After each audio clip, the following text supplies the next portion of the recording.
Magandang umaga mga kabay. So meron pa akong estimate dito na approve. Ang model nito mga kabay, DW4010T. So sabi ng customer galing abroad to mga kabay. So ang sira nito mga kabay ay field coil. So ito yung ipapalit natin na bago. Ayan.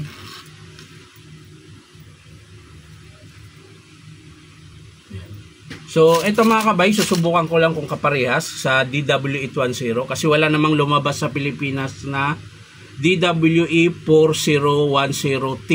Ang meron dito sa Pilipinas mga kabay, DW810, DW803, 806. Yun po yung lumabas na modelo sa atin na kaparehas nito na itsura. So ito mga kabay, titingnan natin kung papasok yung field coil natin. Ayan. So tara mga kabay, samahan nyo ako kakabit natin. So ayan mga kabay, nakalas ko na yung screw. Ayan. So yung carbon na lang kakalasin natin.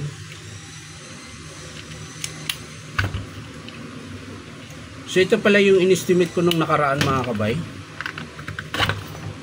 Ayan. So yung armature niya kamukha din naman siya ng 810 na grinder ng DeWalt. So susubukan nating pasukan ng field coil. Magkaiba sila ng wattage ito mga kabay. Bali ito yung ganitong modelo 730 watts, pero itong field coil natin 710 watts lang. Pero titingnan na lang natin kung uubra mga kabay. Kasi wala naman po tayong makuhanan na ganitong field coil na 730 watts. Ang meron lang kasi sa atin 710 watts sa ganitong field coil. Ayan. So babaklasin lang natin to lahat mga kabay. Ayan. Kasi hugutin natin tong field coil. At syempre yung pinaka-lock, ayan, meron pa po siyang lock dito. Dalawa, ayan, ito. Kabilaan yan mga kabay. Bago nyo mahugot yung field coil.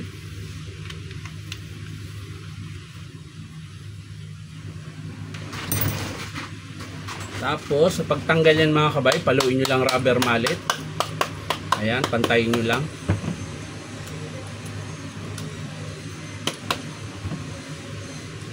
Lagyan lang natin palatandaan yung sa switch, yung malaki yung ano, para hindi na tayo paulit-ulit. So ayan mga kabay, paghambingin natin yung field coil. So parehas naman mga kabay. Ayan. So ito po yung pumutok. Ayan. Hindi ko na siya madugtong mga kabay dahil marami na po yung pumutok na damay na. Tsaka sagad siya, nandito na sa malapit sa bakal. So hindi na siya kayang dugtungin.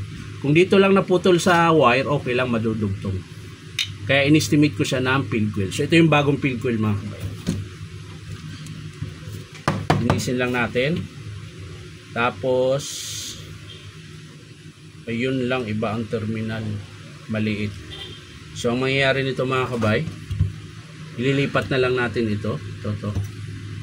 Yan. O kaya ihihinang ko na lang siya para hindi na tayo maglipat-lipat. Hihinang ko na lang. So ito yung sa switch. So dito yan. Yan. Tutusok mo lang ng ganyan mga kabay. Siyempre papantayin nyo lang. Yan. Tapos pag nailagay na, gamit kayo ng long nose para papasok. Ayun, lumagpas siya mga kabay. So ayan mga kabay, naipasok na natin. So ididiin lang natin. Ayan.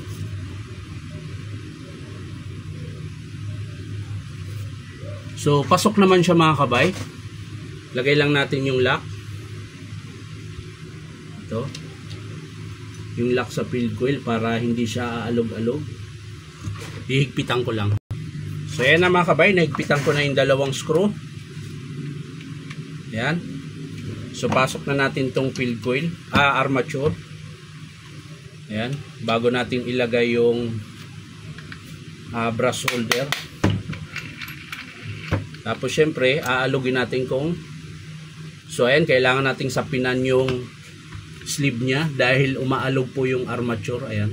So ibig sabihin maluwag na po siya. Ayan.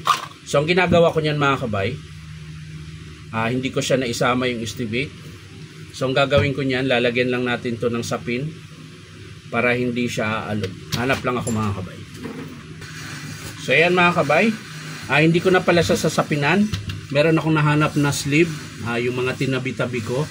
So papalitan ko na lang itong sleeve niya na luma. Dahil pudpud na po yung rubber niya. Ayan. So ito, makapal pa.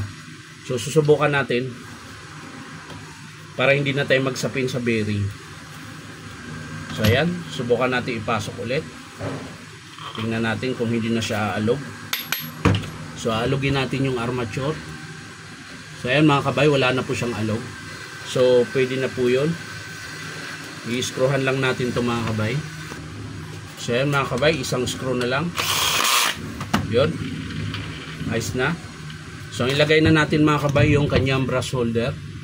So madali lang paglagay mga kabay. So suksok mo lang siyang ganyan. Tapos lagyan ng screw.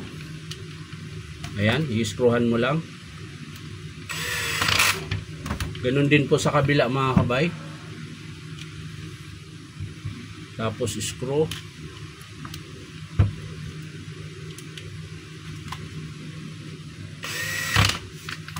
So ayan, ayos na.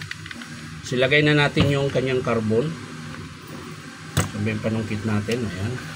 Sungkitin nyo lang yung carbon spring. Tapos pasok nyo yung carbon.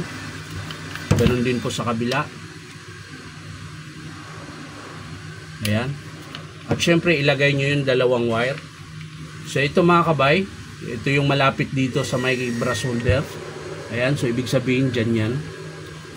Dito yung nakasuksok. Tapos ikutin mo lang siya sa kabila. So ito yung mas malapit dito sa terminal. So ibig sabihin dyan po yan kakabit. So itong dalawa mga kabay na naiwan, ito yung papunta sa switch. Ito naman yung nakarekta sa supply ng kuryente. So pwede nyo nga yung i-testing na nakaganyan. Aandar yan. So pagkabit nyan mga kabay, ganito lang. Ayan. Tapos suksok nyo yung terminal. Hindi naman po siya magkapalit dahil flat, may terminal yung isa. Tapos yung isa naman ay diretso lang. Dito po yan sinusuksok. Ayan, suksok mo lang. Tapos higpitan mo. Ayan. So ayan mga kabay. Pwede na natin to i-testing bago natin isara. So ayan, kung mapapansin nyo yung plug nya malaki. So, ito kagandahan ng plug na ganito mga kabay, meron siyang fuse. Ito. Papansin nyo ito mga kabay. Ito. Yan, may laman po yung fuse. Kaya kung sakaling tumaas man yung kuryente, ito lang yung masisira. Yan. Yun yung kagandahan sa ganitong plug. So, titesting natin mga kabay. Tingnan natin kung maganda yung andar. Kung hindi ba siya uusok. So, yan, sasaksak natin.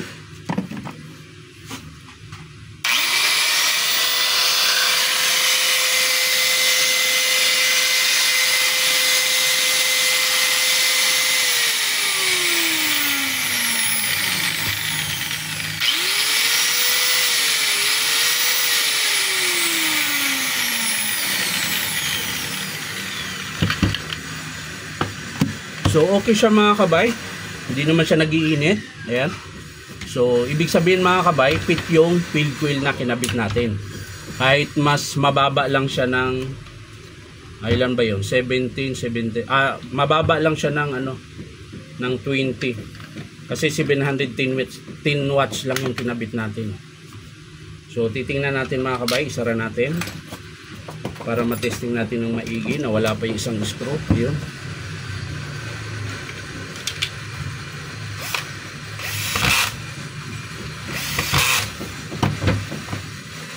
Ite-testing natin, iga-grind natin mga kabay. Tingnan natin kung magbago yung tunog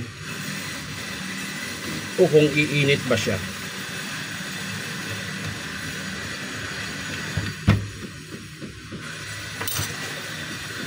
So yan mga kabay, titesting natin. So wala akong pang grind mga kabay na D5. Ang meron lang ako pang cutting. So subok natin ito.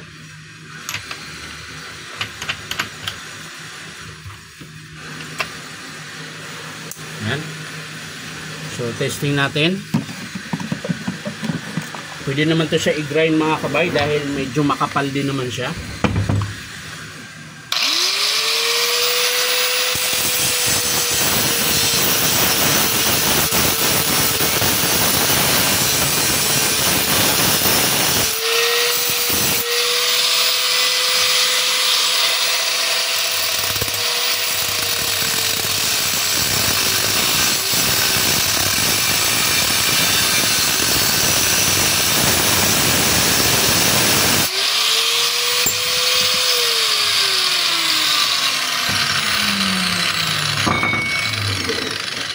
So okay siya mga kabay, ito lang po yung pinalitan natin, field coil. So kaya ko sinubok na i-cutting tsaka i-grind kung mabagal ba siya, pero malakas po siya mga kabay.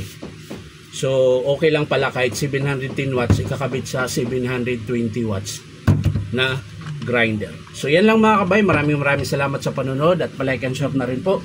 At syempre po kung gusto niyo magpa-repair mga kabay, punta lang kayo dito sa Powerman Hardware, 530 T. Alonso, Santa Cruz, Manila. So yan lang, bye-bye.